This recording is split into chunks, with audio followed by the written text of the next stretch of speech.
Now it's time to put the crank mains in. Again, like I said, I've got some studs.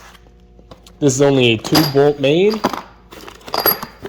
so just for a little added security, you got some studs. Like everything else, comes with instructions. Make sure you read it and follow it, especially if you've never done this before, so that you know everything that you need to know. Same thing with the 2-piece rear seal. Some people like to offset these, some go flush with the block. I say, just do it based on what this says, and this one does say to offset it by 3/8. So we're going to do that. Got king bearings for our mains, as well as our pistons. Just like everything else, we're going to want to make sure that we clean everything nice and good, so that's what I'm going to do now. I'm going to clean these, as well as our studs and all the appropriate hardware. Now that we have our main caps as well as our bearings clean, I've also got the ARP studs all clean, all that hardware too. I'm going to be showing you how to install that into the block. I know I talk about cleaning a lot, but it is very, very important. I don't know if you can pick up anything on here, but this is just from the bearings themselves. And there's actually, there's pieces of metal, like there you can kind of see it shining a bit. That's why it's very important to clean everything prior to install, because if you don't clean it, that's going to end up right in your brand new engine. It's going to cause all kinds of issues. You're probably going to take your bearings out right away, score your crank, and that's just not good. That's not what you want. So take the time, clean everything properly, and you'll be a lot better off. Should also make parts easier to install as well. So these bearings, these main bearings, you can't really mess up. The ones without the oil hole are for the main caps. The ones with the oil holes go into the actual block. These two also have tangs.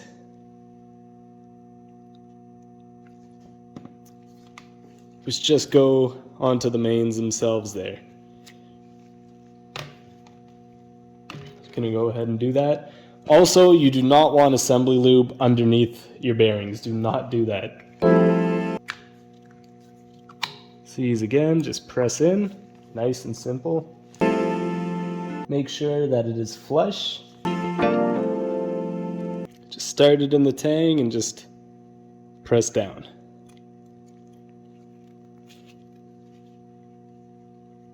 Bearings nice and seated.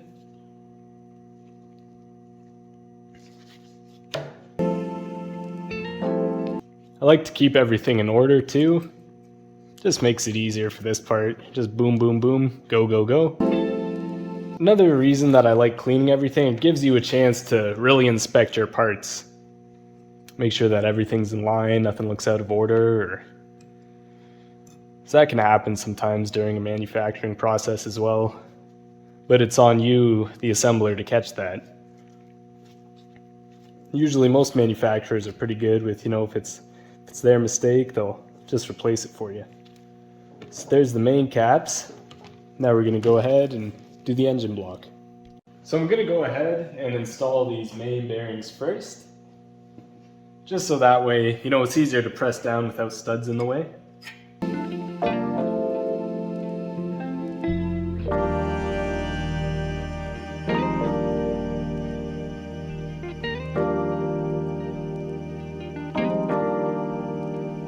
Now we have our bearings in, just double check, make sure everything's nice and flush. Now it's time for our studs.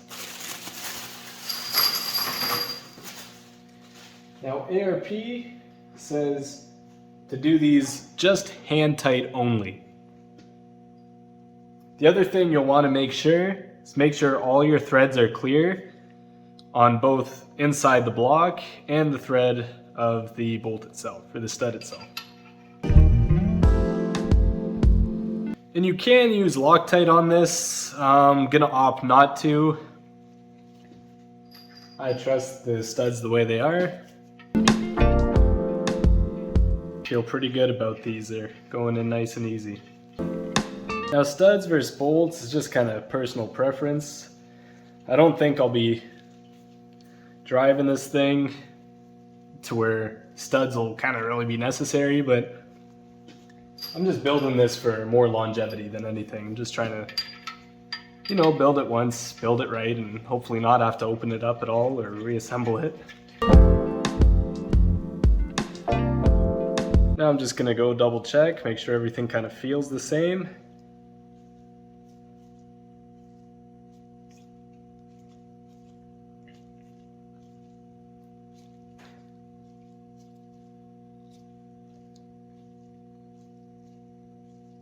And just like that, studs are installed. We're good to go. Now it's time to put the crank in, and we're going to measure it to check our clearances. It's a brand new build. I just don't want to take any chances. I mean, why risk it, right? We've gone this far. Now what we're gonna do is plastic gauge our crank, just check our main clearances. When you have your crank set in, do not spin it. There is no oil, no lubrication on those bearings right now. And that's just so we can measure it without anything getting in the way. So what we want to do is take our plastic gauge. You also want to make sure that you cut this stuff as opposed to ripping it. That'll give you the best measurement. Set them in each of our mains. Now you want to make sure too when setting these that you don't put them over an oil hole, because that's obviously not going to give you an accurate measurement. Now that we have that, it's time to put our main caps on and torque them to spec. Now we're going to set our caps in place. These two you can't mess up, they are numbered. So as you can see too, they have an F for facing forward and they're numbered on the side, so this guy's number 4. The reason it's important to plastic gauge too, especially when you're putting studs on, is you can actually, this can get out of alignment, might need a line hone. We're gonna hope not, but that's why we check. You wanna make sure too that the caps are sitting flat in the block.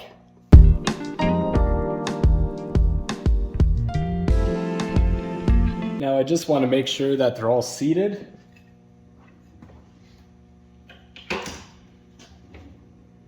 So I'm going to just take a hammer lightly and tap it into place. Now we're ready to put our hardware onto the studs. Okay, I'm just going to quickly go over one of the main caps and kind of what I do with the ARP as well. So you want some of this on the bottom of your washer. So just kind of go around.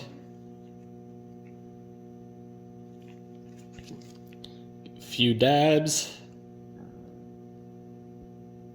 And just spread it nice and evenly.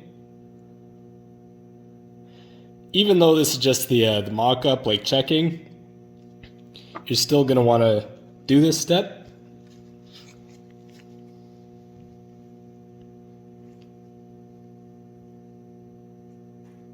Same with the other one.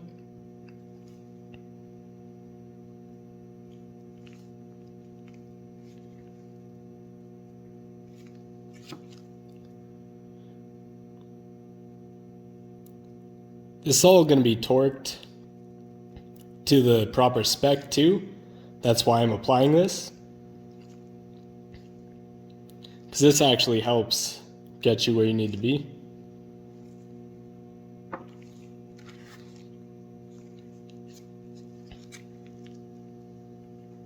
I'm going to apply just a little bit in here. Just a squeeze. Just about that much.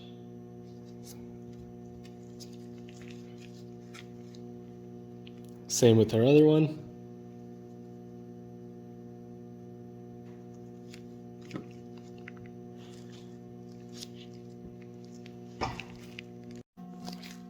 So here's our main cap. So we want to install our washers, lube side down.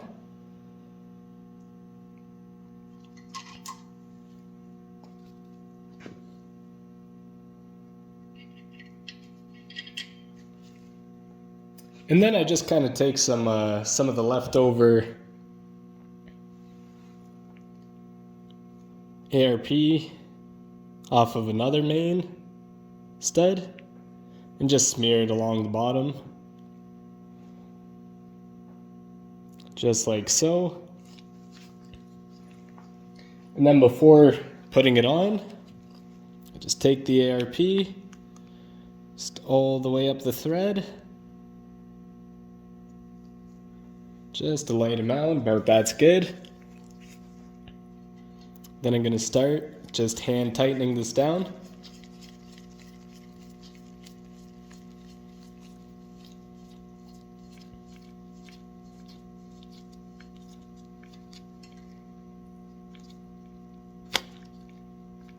So that's good there. And again, same, so I'm going to take the excess that came off of this, apply it to the bottom.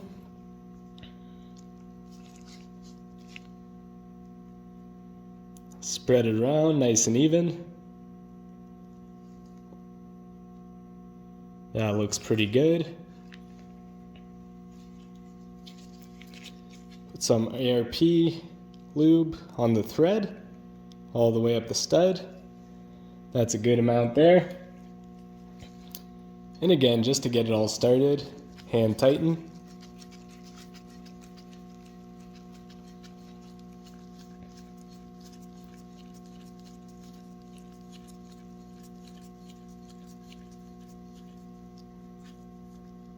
And I'd say that's good. As you can see, this is our number 1, so this will actually be last in our torque spec. So what I'm going to do is just go ahead, torque the other mains, and then I'm going to just show you the torque on here too. And then we'll see what the plastic gauge comes out with.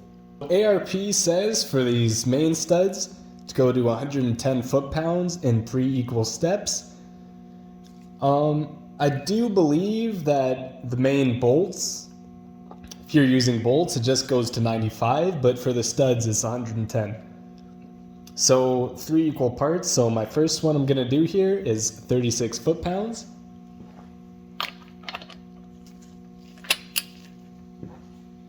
And if you can, you want one even sweeping motion when you go to torque.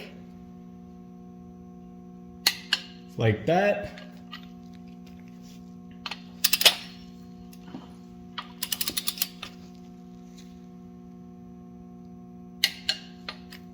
There's our 36. So for our second torque here, we're going to go to 73.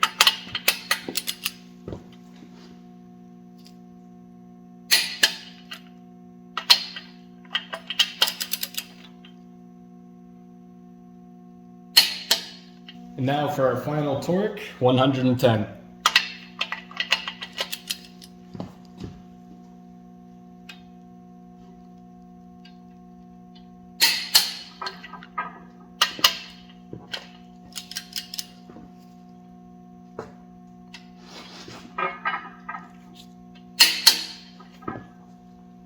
There we go. So now that we have it all torqued down, we're actually going to take it off, and that's how we're going to check our plastic gauge.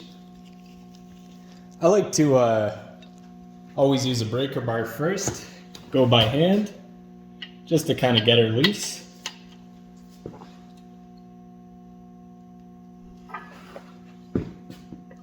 There it goes. Now same with the other side.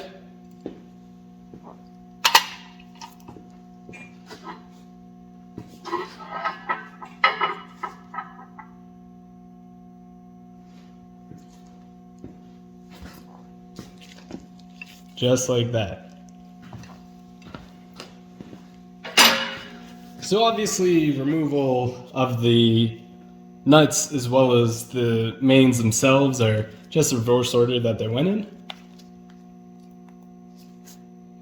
So we go number 1, then 5, 2, 4, and then 3. So we're going to pull this main and see how we're looking.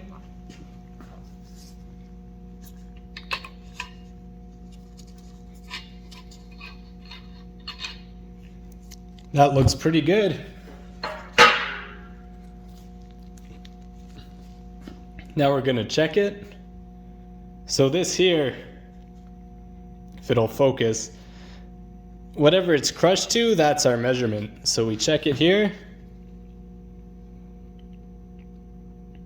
And she's pretty tight. She's second measured here, 0.002.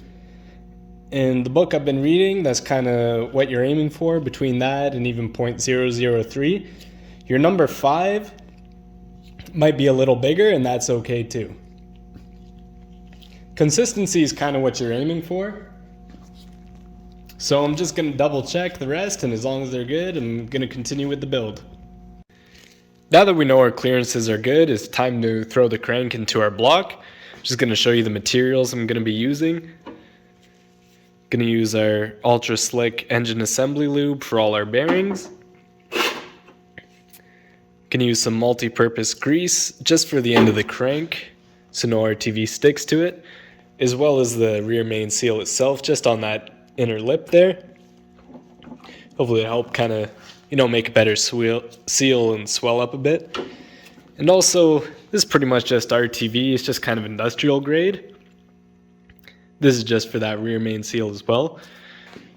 Just like the instructions say, I'm just going to put it here, here, and then either side there just a little bit. Because as you know, Chevs are notorious for leaking. I'm also going to use what's left of this ARP assembly lube for our nuts as well as our studs.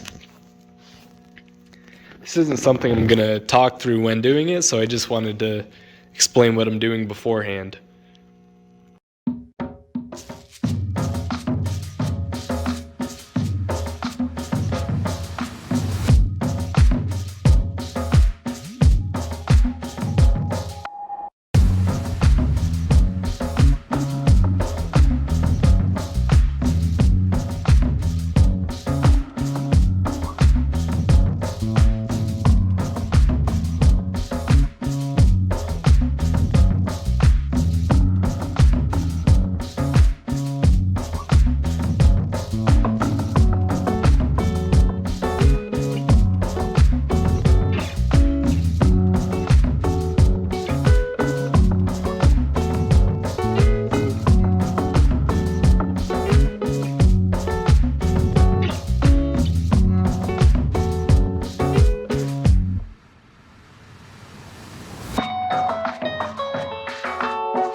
Now that we have our crank installed, just want to check it.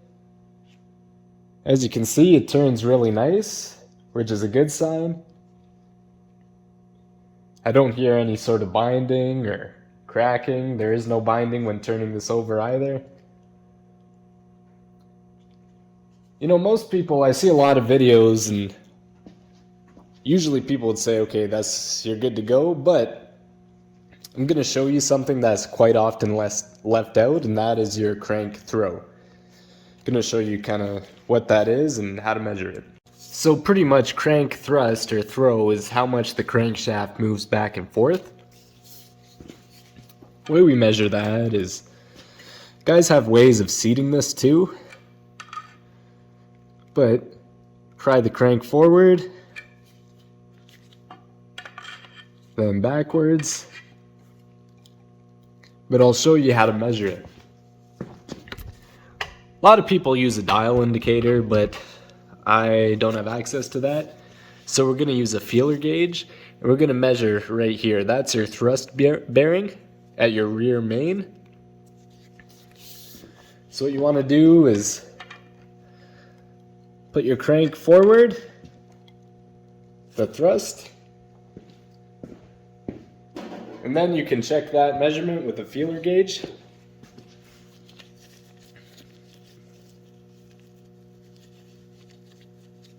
So I think around 7, 8 is kind of good. I don't think you'd want to be any more than that, truthfully.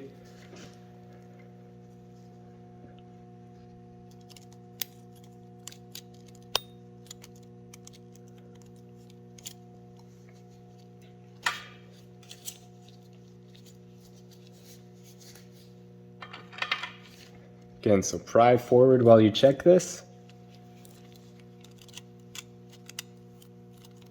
And it looks like